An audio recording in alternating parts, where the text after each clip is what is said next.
It wasn't exactly an unusual sight. A white car, seemingly abandoned, sat along an isolated stretch of rural highway in Alabama. For hours, commuters passed by the scene without even noticing. At first glance, there wasn't anything about the car that should have drawn attention. Then, one driver saw something that grabbed his. It wasn't the look of the car. It was in good shape and appeared to have been well cared for. There was no sign of an accident, no torn up earth, smoke, or fire.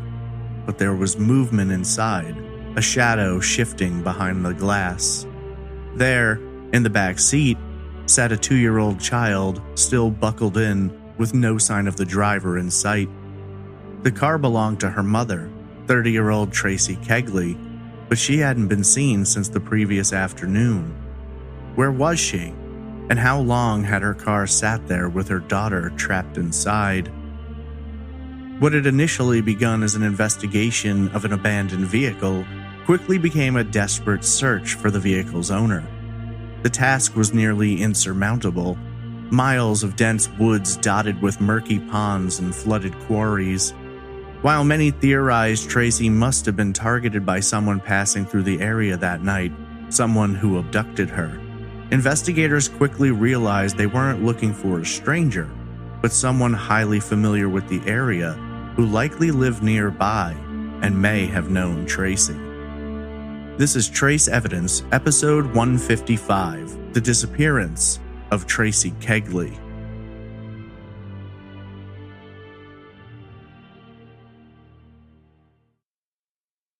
Welcome to Trace Evidence. I'm your host, Stephen Pacheco. Today we examine the mysterious disappearance of Traci Kegley. Before getting into the case, just a few notes about the show. Trace Evidence is a weekly true crime podcast focused on unsolved murders and disappearances. You can follow the show on social media on Twitter @TraceEvPod, Instagram @TraceEvidencePod, or by searching Facebook for Trace Evidence. If you're interested in supporting the show and getting some Trace Evidence merch, there's a Patreon at patreon.com/traceevidence, or you can donate directly via PayPal. Visit trace-evidence.com for all social media links, donation options, and contact information. You can submit case suggestions through the website or email me directly at traceevidencepod@gmail.com. Traci Kegley needed to run some errands. She carried her daughter out to the car, strapped her into her seat, and drove off for what was supposed to be a short trip. The next morning, her daughter was found safe, but Traci was gone. This is episode 155, The Disappearance of Traci Kegley.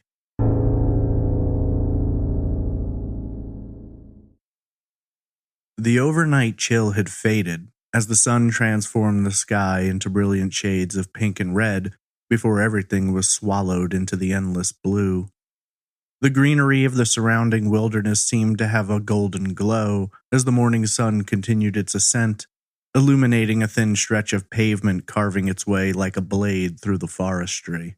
As the morning progressed, traffic slowly increased until a steady stream of cars and trucks went zooming along the sparsely populated stretch of road, yet there was one which never moved, its white body jutting out in stark contrast to the rock and earth. Countless commuters would pass through the area over several hours that April morning, most never even noticing the seemingly abandoned vehicle. It was just before 9 a.m. when a man living nearby spotted the white car with a roll-tied decorative front plate. While most people had simply ignored the still vehicle, this man found his attention captured by a sudden flash of movement. Pulling over to the side of the road, he stepped down from his truck and slowly walked towards the car, wondering if maybe his mind had been playing tricks on him. But then he saw it again. There was something moving in the back seat, though the exact shape was difficult to identify due to the tint of the quarter-glass windows on the two-door car. Finally, reaching the passenger side door, the man leaned in close, allowing his eyes to adjust. As the reflection of his face slowly faded into the shadow of his body, he found himself staring into the eyes of a child, no more than a toddler, sitting buckled into her seat. As his eyes widened, the man quickly glanced around the area, calling out for the driver, but receiving no answer other than the echo of his own voice. Looking back towards the child, it was quite clear that something was very wrong here. Pulling his phone from his pocket, the man dialed 911, and within moments was speaking to a dispatcher with the Elmore County Sheriff's Office, who advised that they would be sending a deputy to investigate the situation and take custody of the child. Upon arrival, the deputy ran the vehicle's plates through the system, and it kicked back the owner's name, leading to a question which has gone unanswered for nearly 23 years. Where is Traci Kegley? Traci Lee Pittman was born on Tuesday, March 5, 1968, to parents Stephen and Linda in Montgomery, Alabama. Traci was their firstborn child, though just a few years later they would welcome a baby boy, Traci's younger brother. She's been described as a kind, loving, and sweet child who captured everyone's attention with her brilliant green hazel eyes. Traci was close with her family and enjoyed spending time at home when she wasn't riding her bike and exploring the wilderness surrounding them. She would spend a large portion of her youth growing up in the Spring Valley neighborhood of Montgomery, a picturesque suburban neighborhood perfect for raising a family. She attended Peter Crump Elementary School, less than 2 miles from her Dosford Road home, near the southern border of the neighborhood, where paved roads and newly built houses were replaced with a vast woods, dirt trails and paths zigzagging through the dense tree line. It was at school that she would meet Tammy Sexton, who lived just a few streets away, and the two quickly formed a friendship which would grow stronger over the course of the next 30 years. As kids, they were inseparable and did almost everything together from studying to playing. As Tammy would later tell the Montgomery Advisor, quote, "We used to play in the woods along those hiking trails back behind our houses. We'd ride our bikes to the pack-a-sack and buy candy, and we'd play hide and seek at night throughout the neighborhood." End quote. Traci was a good student who'd kept her grades high and never gotten in much trouble. She steered clear of the bad crowd and developed into a dependable and intelligent young woman with a strong sense of drive and determination. She'd go on to attend high school at Landmark Christian School, which provided smaller class sizes and more direct interaction with faculty and staff. During her junior and senior years, Traci really began to blossom and put a little more focus on her looks, with several local papers describing her, alongside her best friend Tammy, as class beauties. Traci graduated from high school in the spring of 1986, with a focus on getting into the medical field, as she'd always had a nurturing nature and desire to help others. Over the course of the next few years, she'd go on to become a phlebotomist. She'd work at Russell Medical Center in Alexander City, approximately an hour northeast of Montgomery, and later at the Alabama Reference Laboratory in her hometown. Traci was a dedicated employee who knew her job and did it extremely well, according to former coworkers, who couldn't say enough about her professionalism and reliability, not to mention her charming personality and sense of humor. In May of 1992, when she was 24 years old, Traci attended her best friend Tammy's wedding, serving as her maid of honor.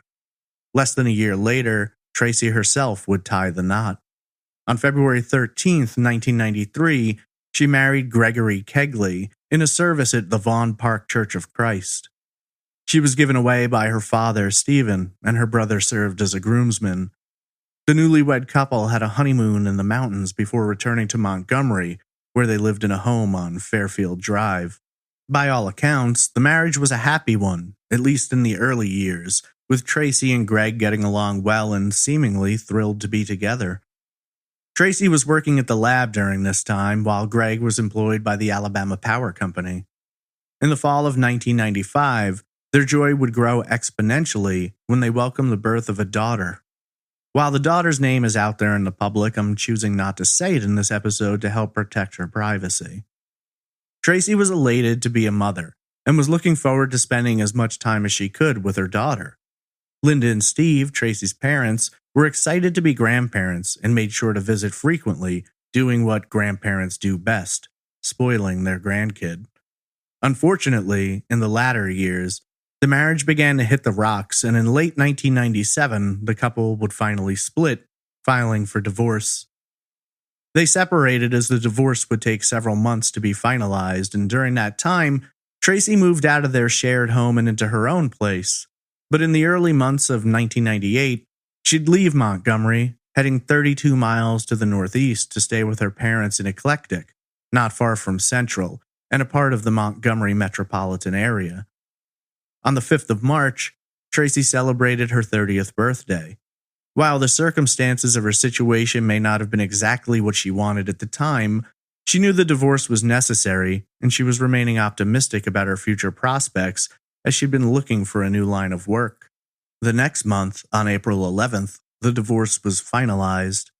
Just a few days after that, Traci sat down for an interview at a dentist's office in Montgomery, where she was applying for a position as a dental assistant. It went well, and she was offered the job, which she happily accepted. Her first shift was scheduled to take place on the morning of Monday, April 27th, but what should have been an exciting day would instead become the beginning of a tragic mystery, as Traci would vanish just 24 hours before her new job would begin.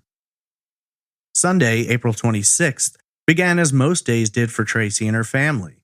There didn't appear to be anything unusual about the morning hours outside of the young mother's excitement for her new job.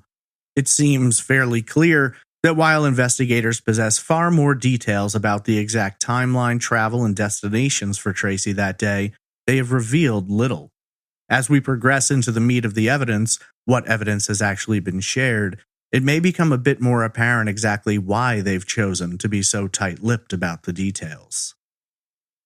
As morning transitioned into afternoon, Traci had some errands to run. According to Linda, her mother, they loaned her one of their credit cards so she could fill up the gas tank of her white 1993 Geo Storm, a two-door hatchback which was marketed as being a sports car for people on a budget.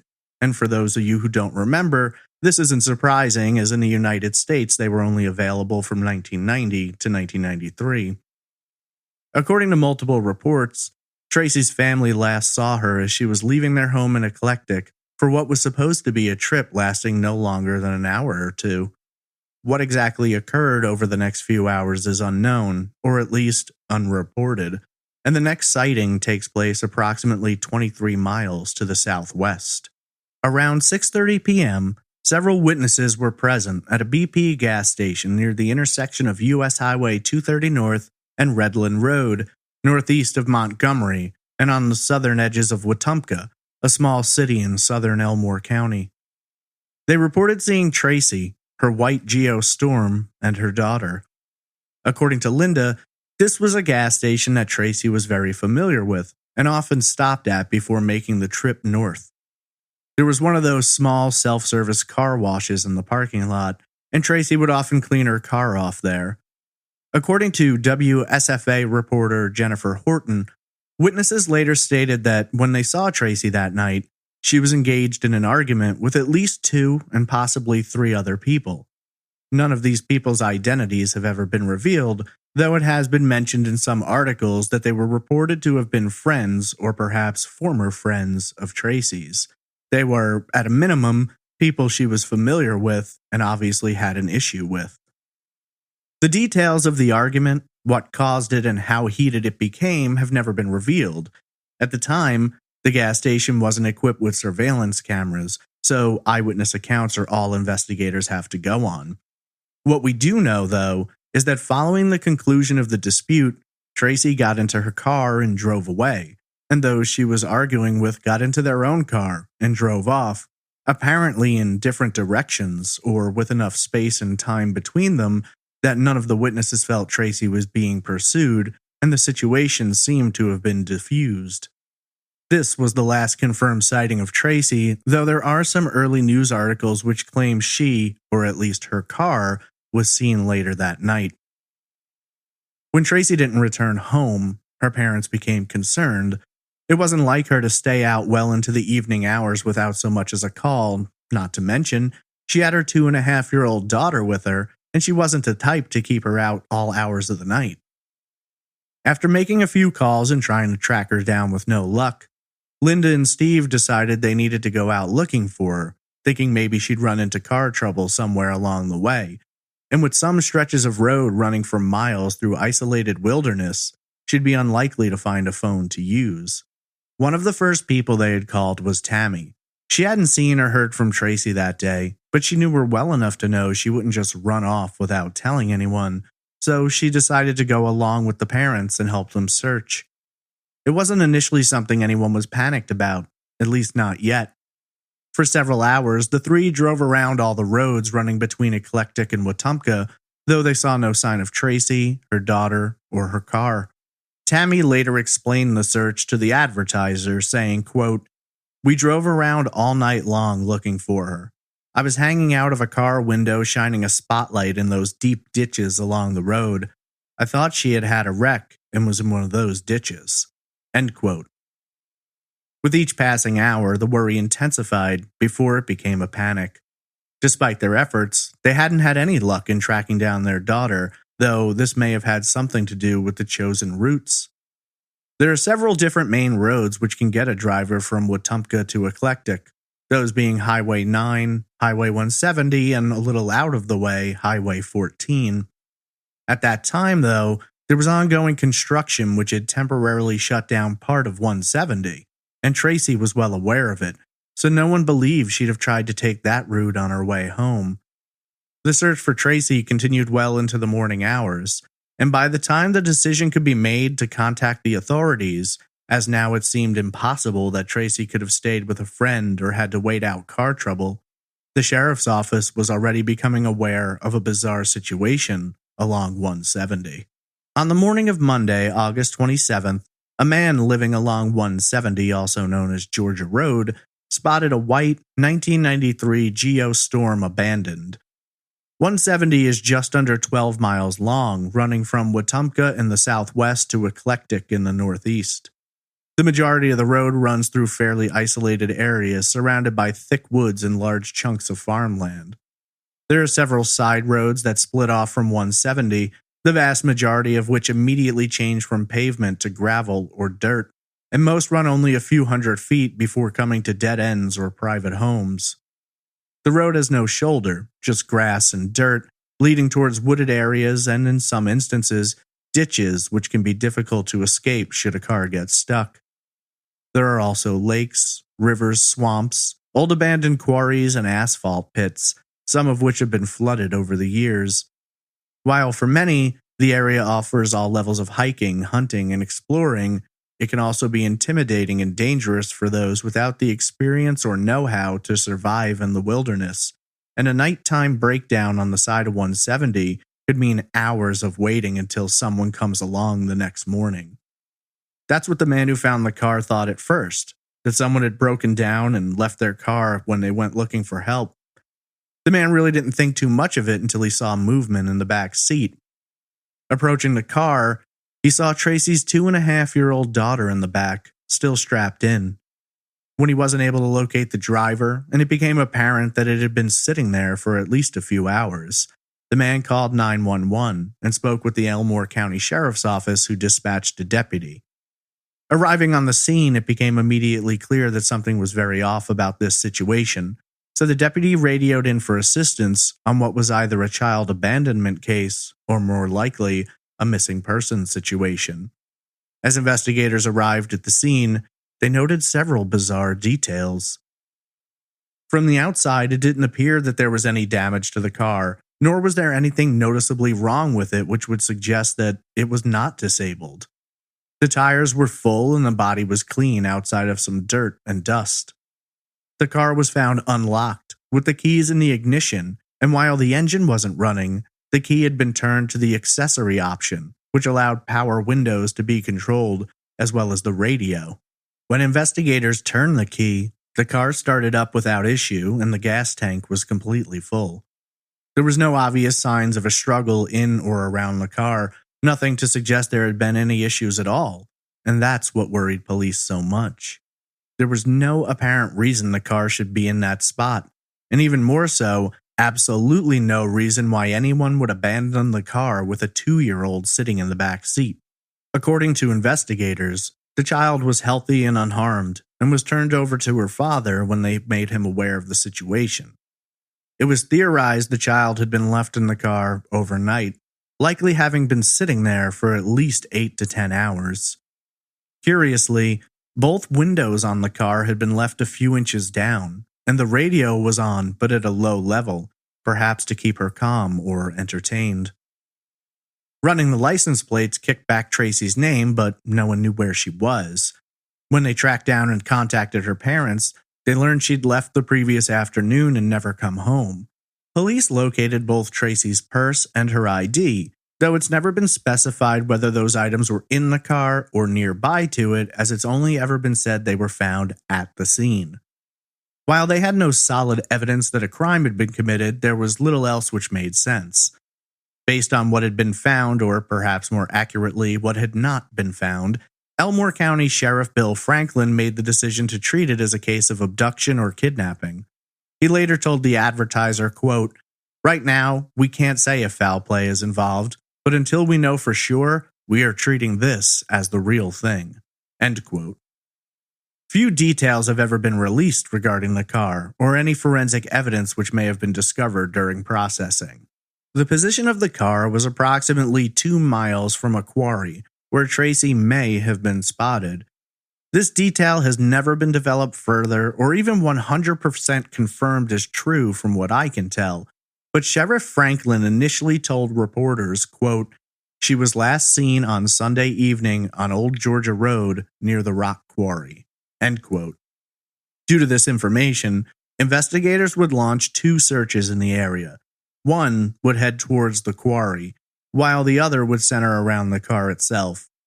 The searches were conducted on foot, and a tracking dog was brought in to assist, but these initial searches yielded no results.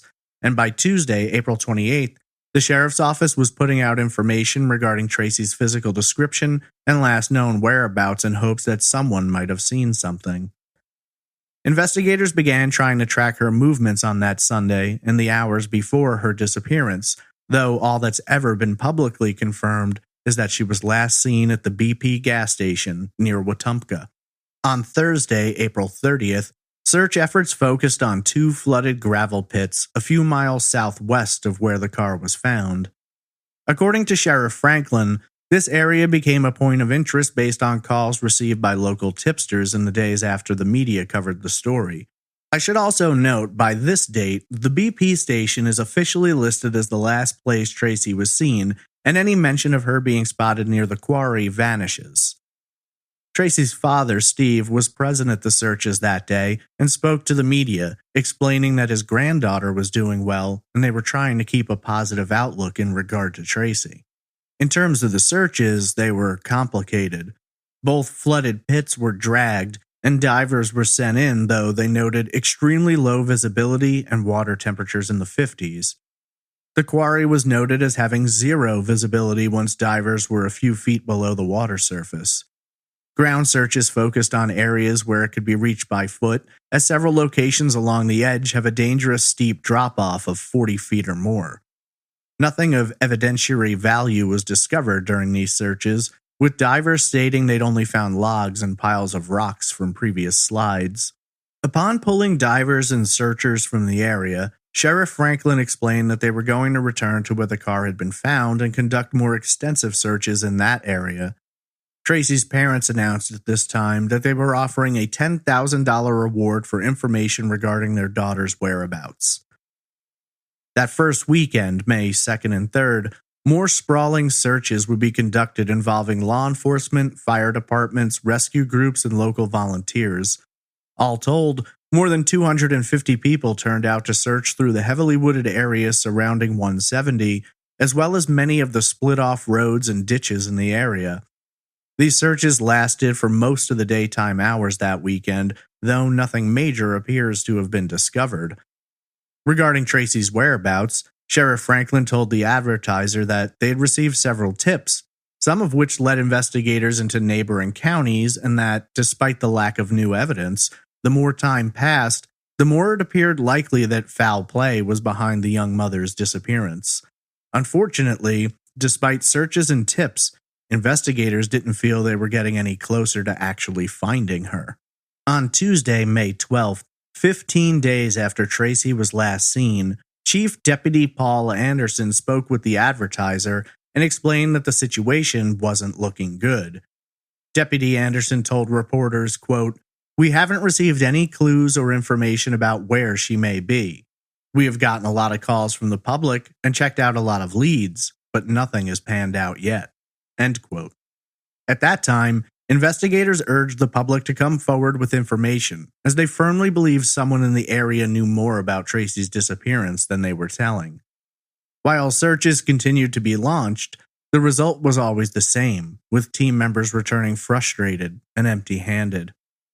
On Monday, May 18th, investigators received a tip which they thought might break the case, but upon tracking the lead, it was just another dead end. Sadly, within a month of Traci's disappearance, the case was already beginning to grow cold. While investigators noted that they were still actively looking for the young mother, they had little to work with and tips were drying up.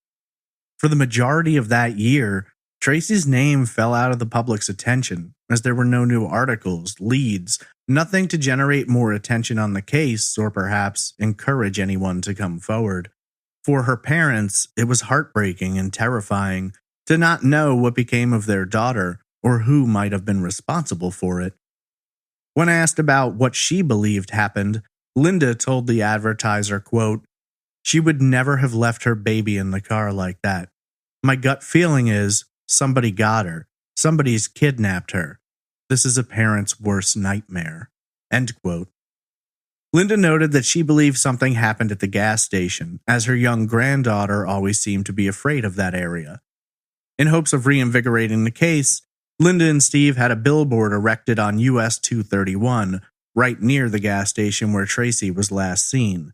The billboard showed photos of Traci and advertised the $10,000 reward.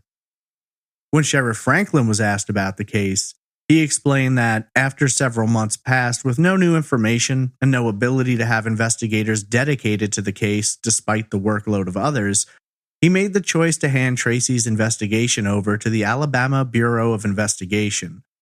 He described her disappearance as bizarre, saying, quote, "The child was found in the car unharmed, and the windows were left open 2 or 3 inches for the child to get air. The ignition auxiliary was on, and the radio was on and turned down low, like she were going to be gone for a few minutes, but was planning on coming right back." End quote. When reached for comment, ABI spokeswoman Doris Teague noted that while the case was actively being investigated, there had been 627 disappearances in the state in 1998, and while nearly 500 cases had been resolved, 135 people were still missing, Traci among them. Reportedly, there had been some sightings of a woman who resembled Traci in Lowndes County, 50 miles to the southwest of where her car had been found. Local police attempted to verify these sightings, but were never able to track down the woman that witnesses claimed to have seen, and by this point, investigators didn't believe that Traci was out there somewhere, free to be spotted. There was a firm yet unspoken belief that the young mother had likely never left Elmore County. Over the course of the next few years, there was little development on Traci's case. Every year, though, her parents would find a way to increase the reward for information, and in March of 2002, when Traci would have turned 34 years old, the amount offered reached $100,000. When speaking to the advertiser, Linda explained the struggle, saying, quote, "No one can tell you how your mind never quits working. I know someone knows about this. I'm not ever giving up, not unless it gets to the point where I have to. If I had it, I would make it $1 million, but I don't. We just hope it will make someone come forward." End quote. Traci's daughter at this point was 6 years old, but unfortunately, she had no recollection of what occurred the day her mother vanished, and for the most part, the family tried to steer her clear of the case, not wanting to further traumatize her. Linda noted she was doing well and lived with her father, but that in her looks and behavior, her granddaughter was a constant reminder of Traci. Time would continue moving, and over the course of the next few years, there were a couple of instances in which human remains were discovered in rural areas of Elmore and surrounding counties. In each of those cases, Traci was considered a possibility, but there was never a match to her DNA, dental records, or fingerprints, which investigators have on file. Traci's family continued to push for information, but as the years passed, they stopped speaking with the media, and the billboards eventually stopped too. It was hard to confront the situation on a daily basis, let alone to discuss it on important anniversaries when local reporters decided to cover it.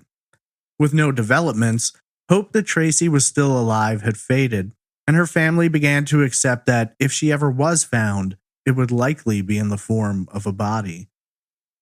Days turned to weeks, weeks to months, and months to years. Time moved, as it always does, but Traci was never forgotten, not to her family, not to her friends, not to those who loved her. Reporters stopped writing. With no updates or new information, they had little to say other than mentioning her from time to time when someone else disappeared or a body was found. People moved on, life continued, and the community continued to grow. The story became a cautionary tale and then inspired urban legends, but for investigators and Traci's family, the truth was more terrifying than any fiction. Then, out of nowhere, nearly 20 years after she vanished, investigators held a press conference to announce a massive search would take place, focusing in on an area where they'd never looked before. On Sunday, February 25, 2018, District Attorney Randall Houston, alongside Crime Stoppers, the Alabama Law Enforcement Agency, or ALEA, and Traci's parents, addressed the media, stating that the search would begin the following day, and it would be a monumental challenge, as they would need to cover nearly 350 acres of densely wooded property 15 to 20 miles from where Traci's car had been found. The exact location of the search was never publicly disclosed, as investigators didn't want to risk people potentially going onto the land, which was privately owned, to conduct their own searches and possibly contaminate evidence in the process.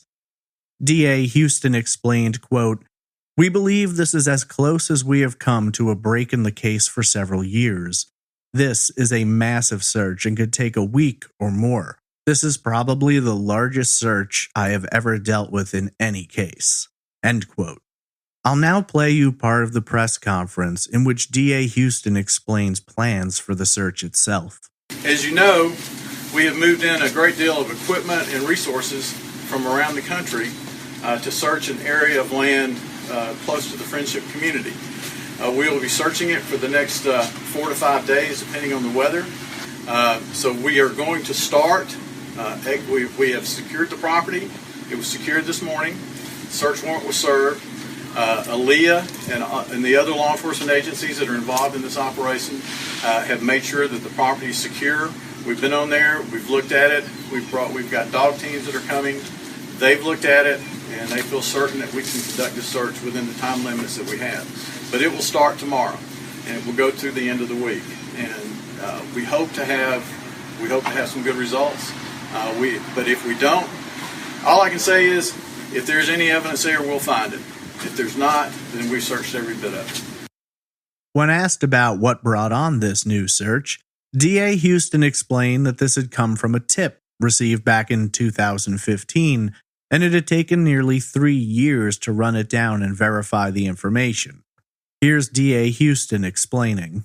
In 2015, we participated in a Crime Stoppers program that Mr. Garrett set up with WSFA. As a result of that interview, the chief investigator, the lead investigator in this case, received some information. He's been tracking it down. ALEA has done a tremendous job of following the leads, and it's led us here today. So we are conducting this search. This is probably the best lead we've had in this case in a number of years, but it's just another lead. And when we finish doing this, we'll check off the next box that comes up. After receiving the tip, there were apparently several attempts made to get a look at this section of land, but investigators were inhibited by 2 factors.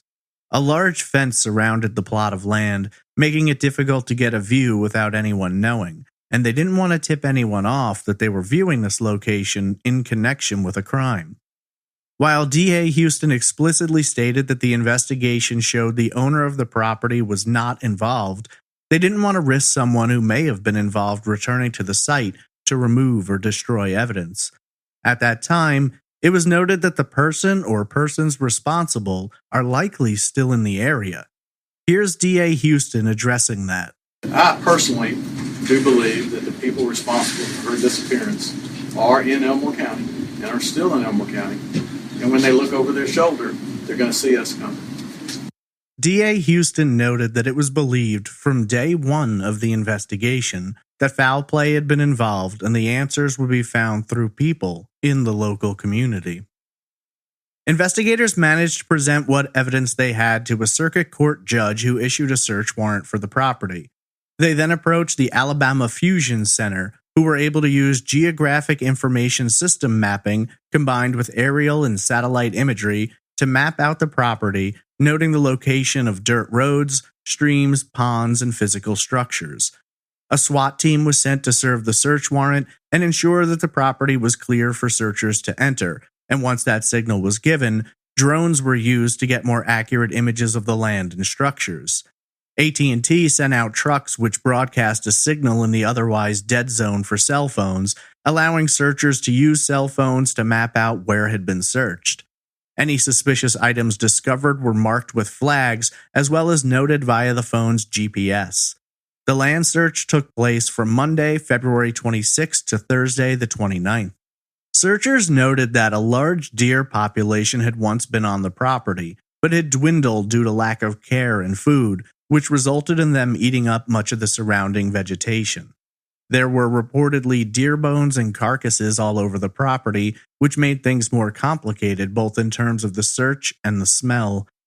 Cadaver dogs were brought in to sweep the land again, though their attention was always drawn to one spot: a pond, described as being approximately 5 acres in size.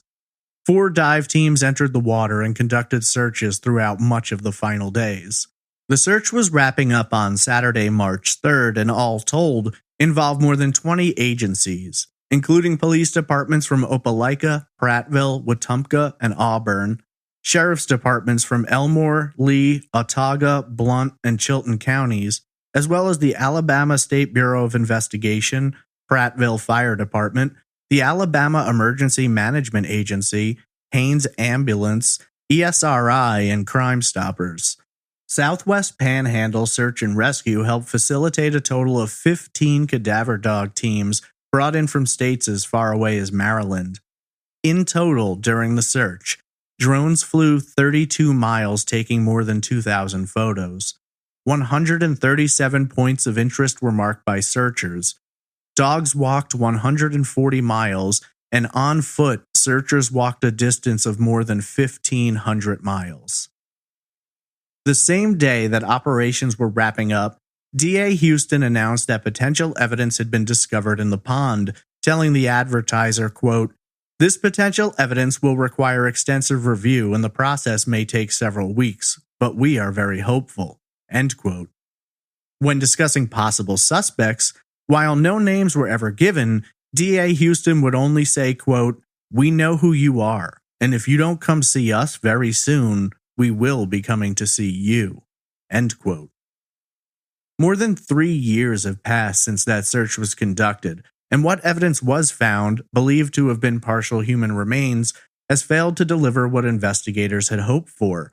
It turns out the bones discovered may have actually been deer bone, though that's never been released, and the results of the forensic analysis have never been discussed, but it seems apparent whatever they found was not enough to move this case forward. When asked about the search, a year later in March of 2019, DA Houston explained to the advertiser, quote, "It's disappointing. We had such high hopes then. We were hoping the potential evidence we found that last day was the piece of the puzzle we were looking for, the one thing that made everything fall into place. Forensics still has the evidence. Law enforcement has the case. I haven't received any reports from law enforcement. You never lose hope. We will continue to investigate, but I don't think it would surprise anyone that we were expecting a break by now." End quote. While Houston wouldn't go into detail about the suspects, it being specified that there's more than one and possibly as many as 3 who may have worked together, he did have a message he wanted to deliver to them. Houston stated, quote, "We still have the same suspects, or people of interest, or whatever you want to call them. The sons of bitches need to know that justice doesn't sleep. We're going to continue to work this case for Traci and her parents. They deserve it. And for the community, Elmore County deserves to see justice served." End quote. Traci's parents were obviously disappointed by the lack of results, but deeply touched by the vast number of people who gave their time to take part in that search. However, the hope remains that Traci will be found, and the belief is universal that those responsible are still in Elmore County, and undoubtedly, there are people with information who have not come forward. When last seen, Traci Lee Pittman Kegley was described as being a white female with hazel eyes and brown hair, frosted at the time, standing 5 feet 10 inches tall and weighing approximately 140 pounds. She was last seen wearing pink shorts, a white top with a flower design, and women's size 8.5 white shoes. She has a cesarean scar and her ears are pierced. She was last seen in the vicinity of the now defunct BP gas station near the intersection of US 231 North and Redland Road on the southern edge of Wetumpka on Sunday, April 26, 1998. Her car, a white 1993 Geo Storm, was found abandoned the next day along Alabama 170 with her 2-year-old daughter inside. Traci was 30 years old at the time, and if alive today, would now be 53. A young mother leaves home with her 2-year-old daughter to run errands and fill up her tank. She never returns. The next morning, her car is found abandoned along an isolated stretch of road. Her daughter, unharmed in the back seat, was likely witness to what happened, but at such a young age could not remember nor provide any helpful information. Now, more than 20 years later, the truth remains unknown despite exhaustive efforts from everyone involved in the investigation. While for some, Traci was the face on the billboard, a cautionary tale, for others, she was a daughter, sister, and mother. When asked about her daughter, Linda Pittman replied, quote, "I don't even have a grave to visit and put flowers on. That haunts me. I can take her clothes and still smell her perfume. It just makes me want to put my arms around her and hold her close to me."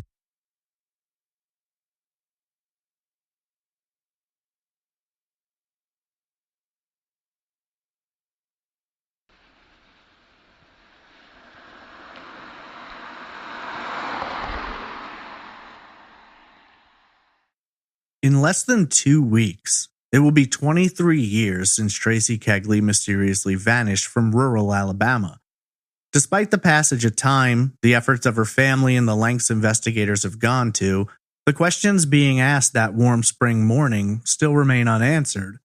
Clues are few in a case which simultaneously shows so much and yet reveals so little. More than 2 decades later, and we know almost nothing about what happened between the gas station in Wetumpka and that isolated stretch of highway. A young mother goes out to run errands and fill her gas tank but never makes it home. Instead, hours later, her car is found abandoned on the side of the road with her 2-year-old daughter in the back seat, seemingly unaware of what horrors may have occurred. Everyone who knew Traci knew something was terribly wrong. She'd never willingly abandoned her daughter. Someone must have taken her, but there didn't appear to be any obvious motive. It's a case full of questions with almost no answers. Was the crime random or targeted? Did Traci know her abductor, or was this all the work of a complete stranger who saw an opportunity and took it? The terrible truth may be that someone knows exactly what happened, and those responsible may still be in the area, leaving the population to wonder if their friend, neighbor, or coworker could be a cold-blooded killer. This is one of the cases that's exceedingly frustrating to examine because of how little information we really have. We know where Traci was last seen, we know where her car was found, and we know where police have focused their searches. There are suspects, but their names have never been revealed, and the case details have been so closely guarded that we don't have very much to analyze. Oftentimes, in a case like this, you're buried beneath an avalanche of theories, and yet, when it comes to Traci Kegley, there's really only two possibilities that have ever been considered: that she was abducted by a complete stranger, or maybe by someone she knew and may have trusted. So let's begin with the stranger and work our way towards someone more familiar. By all accounts, Traci drove away from the gas station that Sunday around 6:30 p.m. Whatever happened which resulted in her disappearance must have occurred somewhere between the southern fringes of Wetumpka and the side of Alabama Highway 170.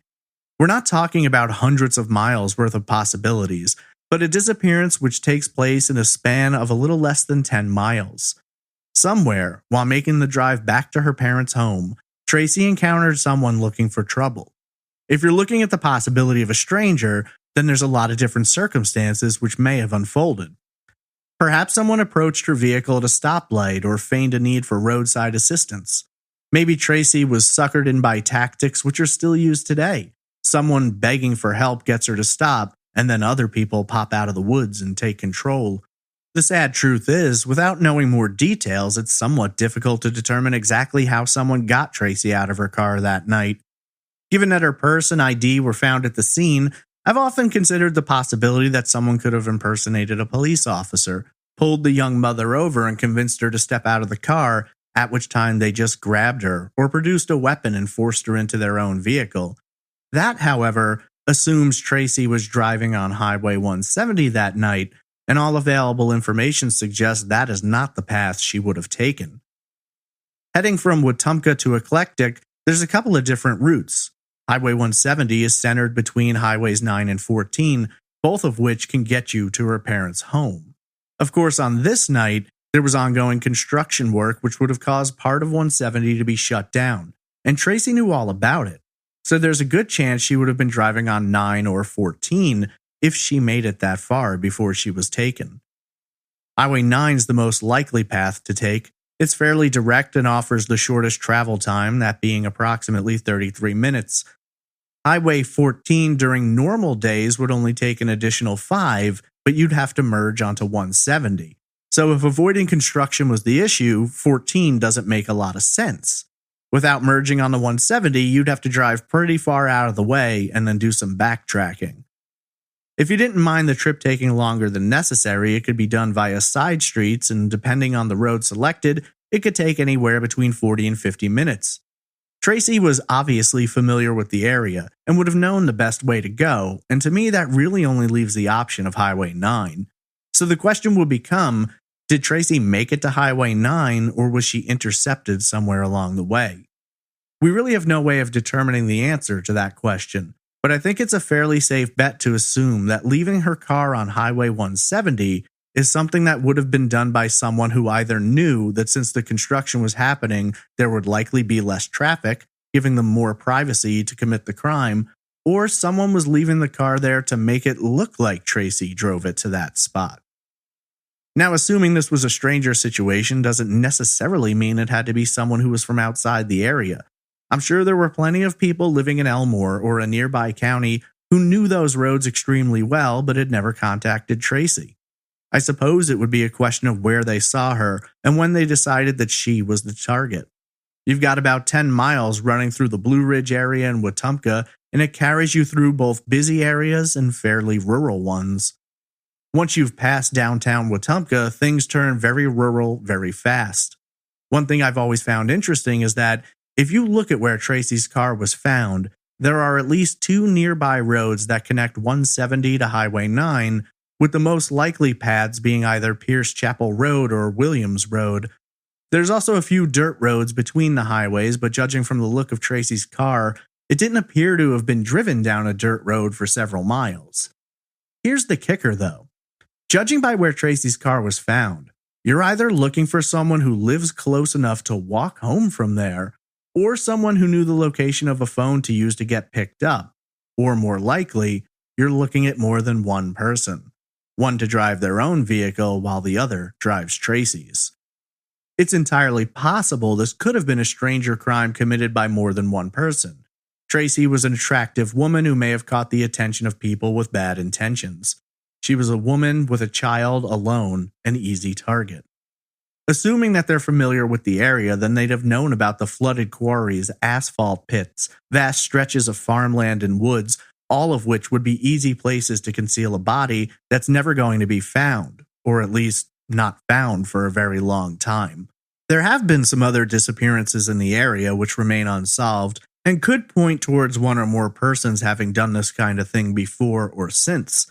And NamUs lists 4 unidentified bodies found in Elmore and surrounding counties as far back as 1986 and as recently as 2011. Statewide, there are currently 51 unidentified bodies listed for Alabama, and at least 2 have been recovered within 20 miles of where Traci's car was found. So, could this be a crime done by someone Traci didn't know in any way? Surely. There's no doubt this could be unconnected, but there are some details which make investigators believe there was likely some connection there. One of those details revolves around her daughter, found safe in the back seat of the car with the windows partially down and the radio playing. While this could be some bizarre behavior on the part of an abductor or abductors who don't have quite enough morals and conscience to not abduct a woman, but do have just enough to leave her 2-year-old daughter unharmed, the more likely solution is that this person knew Traci, knew her daughter, and probably knew members of her family in some way. And while they wanted to target her, they didn't want to harm the child. So let's take a look at the possibility that Traci knew her abductors.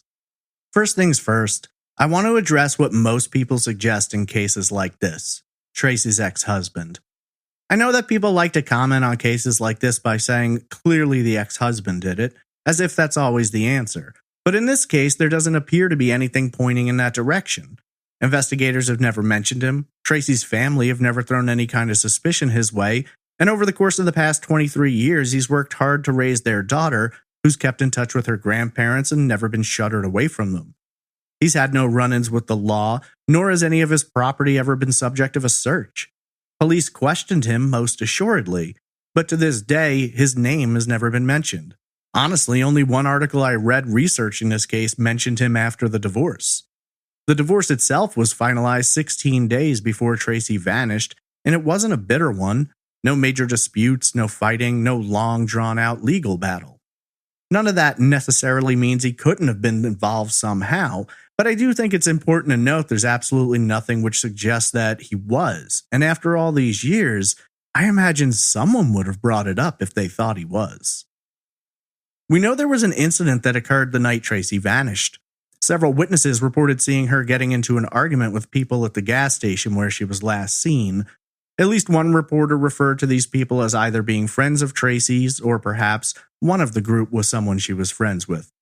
We don't know what they argued about, which would be nice to know, but I imagine the context could be closely related to a potential motive for the crime. It could also be that the argument, while serving to grab the attention of witnesses, was so completely unrelated and therefore not worth getting into. But I'd imagine someone would have said that by now if that was the case. According to the witnesses, Traci left in her car and the people she was arguing with left in their own vehicle. There were no reports of peel-outs, any kind of a pursuit, or anything to suggest that the argument continued on elsewhere. That doesn't mean, though, that Traci couldn't have encountered these people again that night or that they couldn't have been following her. I've always thought that the gas station was an odd location for her to have been seen that night. According to her parents, she was running errands and filling the gas tank, but that particular station was down on the southern edges of Wetumpka, and there were several stores and filling stations between her parents' home and that spot. I can't help but wonder if there was another stop in the area that Traci was planning to make. Maybe police know but haven't shared it, or maybe that's another frustrating mystery in this case. But here's what I've been asking myself, and I've never been able to find a sufficient answer. Assuming the person or persons who abducted Traci knew her in some way, but had no desire to harm her daughter, why did they go after her that night? If they knew she had her daughter with her, I don't understand why they couldn't have just made plans to strike at a later time when she wouldn't. If they didn't know, then that must have interfered with their plans to some degree. If you're going to go the distance of abducting Traci, I imagine you might want to make her car disappear too. With the quarry nearby, it surely wouldn't have been that hard to dump it in there and leave police with even less to work with. If her disappearance is somehow connected to the gas station argument, then those people surely knew her daughter was with her. So, what could have happened that made making Traci disappear so urgent it had to be done that night? It's one of the details of this case that just really frustrates me. Investigators didn't mention any potential suspects until they conducted the 2018 search, but I do think it's interesting that when they did mention them, they did so in a way which implied that these people have been suspects since the early days. It can be difficult to read between the lines sometimes. The way the DA talks, statements made by other investigators, makes it feel like not only do they have suspects, but these suspects know they're suspects. I mean, it would only make sense that they would have tried to have interviewed these people at some point, but maybe they aren't quite sure they're the ones who are the focus of the investigation. Captain Joe Herman of the Alabama Law Enforcement Agency made a few statements during and after the search where he vaguely referred to someone who may have helped after the fact. That implication being that one or more persons were involved in the abduction, and then another was involved in assisting the cover-up of the crime and disposing of Traci's body. Despite how little's been revealed about this case, it seems likely that investigators have almost the complete picture. They know who was responsible, or at least seem to, but can't get their hands on the one piece of solid evidence that would give them the ability to make the arrest. According to DA Houston, after taking part in a 2015 interview arranged by Crime Stoppers, they received a tip which pointed them towards the property which was the subject of the 2018 search. This sprawling land of 300 acres sits in southeastern Elmore County, strangely near a community known as Friendship. Plat maps of the area only show one or two potential locations in which there's a parcel of land even drawing near to 300 acres, let alone surpassing that number. Investigators were quick to note that they don't believe the owner of the land was involved in any way, which to some might not make any sense. But it looks like there's quite a few chunks of land in the area which are owned by people who don't live nearby and rarely visit. For instance, one of the Jane Does found in the area was located in 2007 by a man who had owned the property since 1991, but had almost never been to it. What's interesting about this particular section of land is its proximity to where Traci's car was found, just under 20 miles away, and the fact that investigators tried to go about the search quietly, noting that they didn't want to, quote, alert them. This suggests that not only are the suspects still in the area, but they would have noticed any police looking around.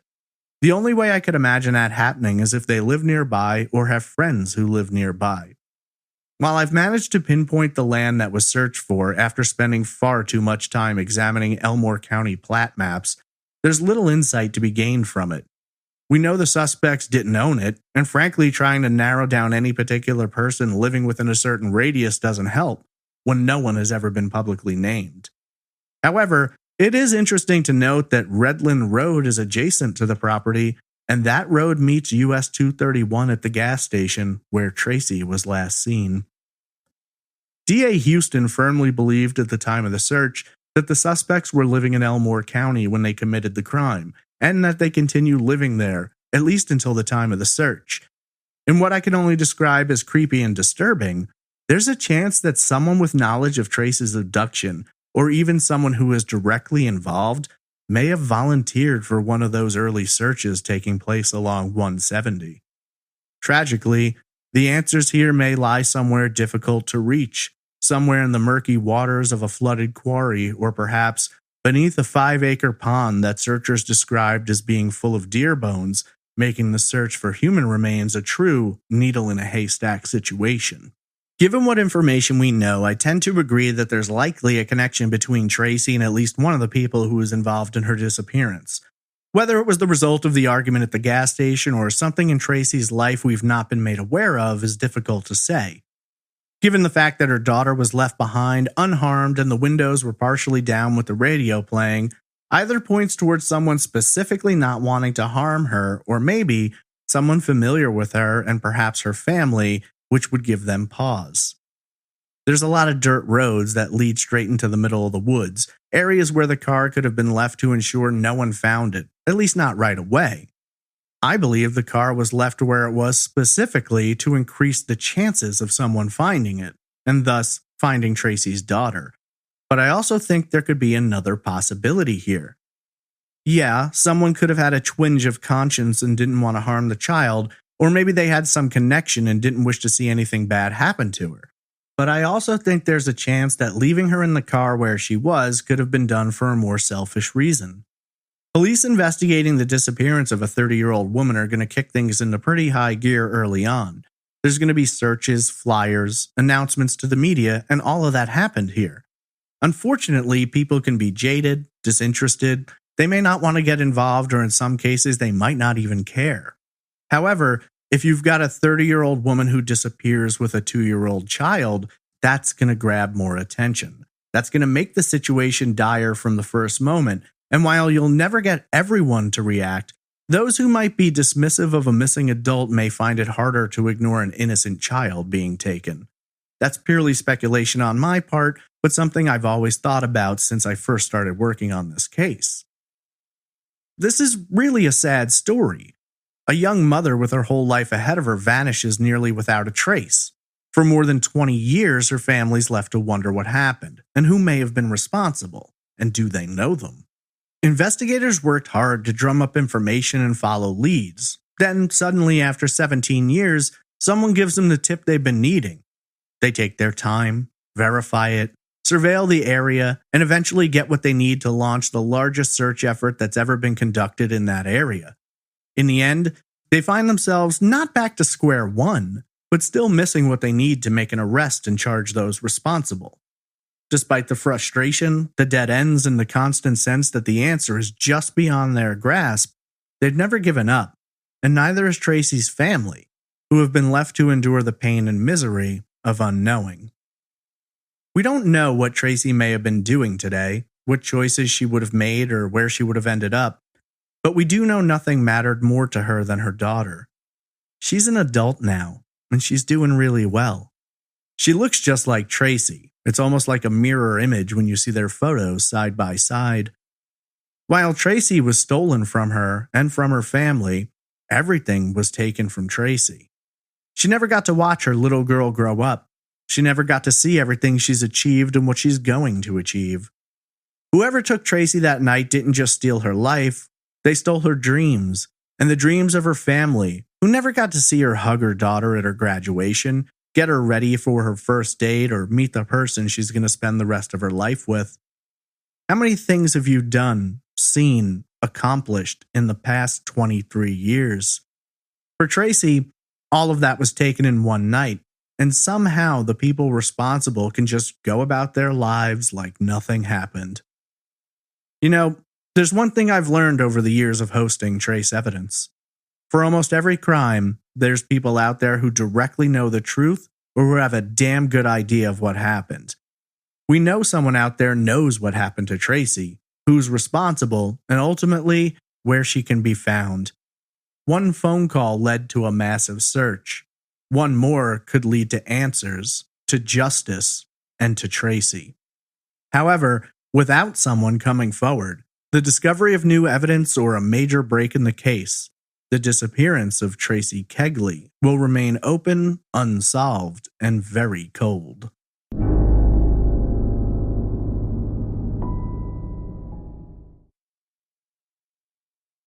If you're looking for more information about the disappearance of Traci Kegley, the Montgomery Advertiser has done extensive coverage, and WSFA News has put in a lot of time and effort as well.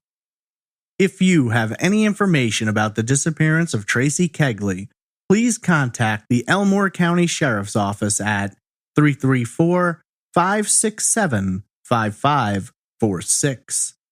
You can also submit tips anonymously to Central Alabama Crime Stoppers by calling 334-215-STOP. That's 334-215-7867. You can also submit a tip online at 215stop.com. What do you believe happened? Tweet me at TraceEvPod, message me on Instagram at TraceEvidencePod, email me at traceevidencepod@gmail.com, or comment in the Facebook group. Trace Evidence would not be possible without support from amazing listeners like you. And now I'd like to take a moment to thank our fantastic Patreon producers: Alicia Lorraine, Brittany Bivens, Christine Greco, Krista Colvin, Denise Dingsdale, Diane Dyson, Eamon Brady, James, Jennifer Winkler, Joni Berkowitz, Kara Moreland, Kevin Bonham, Marla Wright, Melissa Breckeisen, Michael Draves, Nick Mohar Schurz, Quinn McBreen, Roberta Jansen, Sarah Levanin, Sarah Mascaritolo, Travis Skepko, Stephanie Joyner, Stephanie Eve, Tom Archer, Tom Radford, Tracy Woods, and Vox Nihili. Your contributions to Trace Evidence are invaluable, and your support of the show is both appreciated and extremely humbling. If you're interested in supporting Trace Evidence and gaining access to exclusive merch and ad-free episodes, please visit patreon.com/traceevidence or go to trace-evidence.com and click on the support option. That's going to conclude this week's episode. Thank you so much for listening, sharing the show, and helping keep these cases alive. I hope you'll join me next week for another unsolved case on the next episode of Trace Evidence.